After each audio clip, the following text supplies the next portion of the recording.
It was almost 1 a.m., and I was on the old stretch of Highway 84, the one everyone avoids because it's so dark and desolate. My phone had died hours ago, and I was just trying to get home.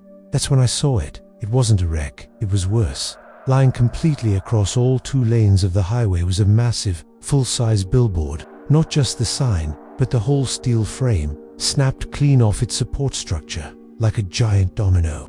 The advertising side some bland image of a bankwise facing the sky. I slammed on the brakes, the tires squealing on the dry asphalt. I was totally alone. There was no wind, no storm, it just looked like it had been dropped there. I had to swerve way off the road onto the muddy shoulder to get around the thing. I didn't stop, I just needed to report it later. I drove hard, shaken, speeding back onto the dark highway. A few miles down the road, I finally felt safe enough to breathe. That sign was huge. It must have weighed a ton. Whoever was supposed to take care of that was going to be in deep trouble. I glanced up into my rearview mirror, checking to see if I had kicked up too much mud or damaged my undercarriage swerving around it. That's when I saw it. Headlights, close, not just close, but practically glued to my back bumper. It was a huge dark vehicle, looked like a black SUV or a pickup truck, and it was weaving slightly. I hit the gas, pushing my old sedan as hard as I could, but the gap didn't open. If anything, they closed in. I was being tailgated by someone driving like a lunatic. That was scary enough, but it was what wasn't there that chilled me to the bone.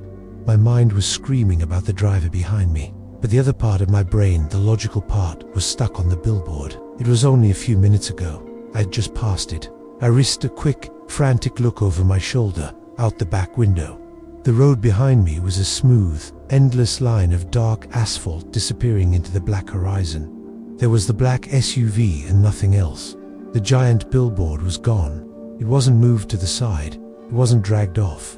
It was simply not there. The highway was clean, pristine, exactly as it should have been. Cliff wouldn't have driven far enough for a cleanup crew to have shown up and hauled away tons of twisted steel and plywood.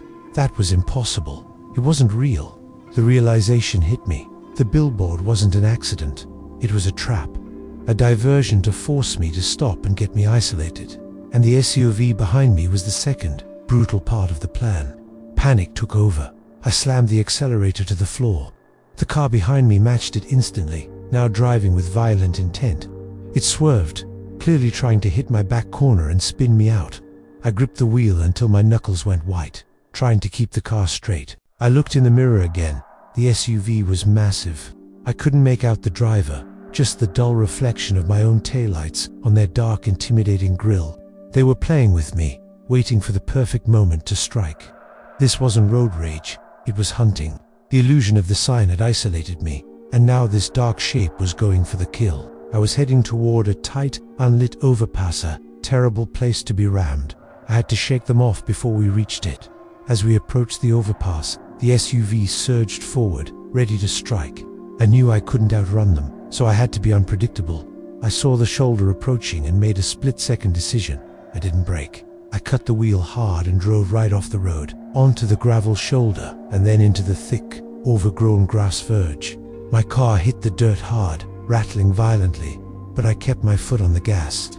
The SUV, expecting me to brake or spin out, shot straight ahead and disappeared under the concrete shadow of the overpass. The second they were out of sight, I killed my headlights and slammed the car into park, diving down onto the passenger floor, breathing hard. I stayed silent for 5 minutes, listening to the crickets and the frantic pounding of my own heart.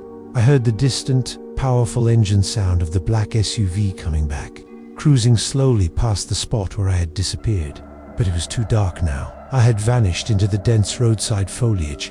They drove past once, then a second time, before the menacing sound faded away into the empty highway. I waited another half hour before I dared to turn my headlights back on and finish the drive home.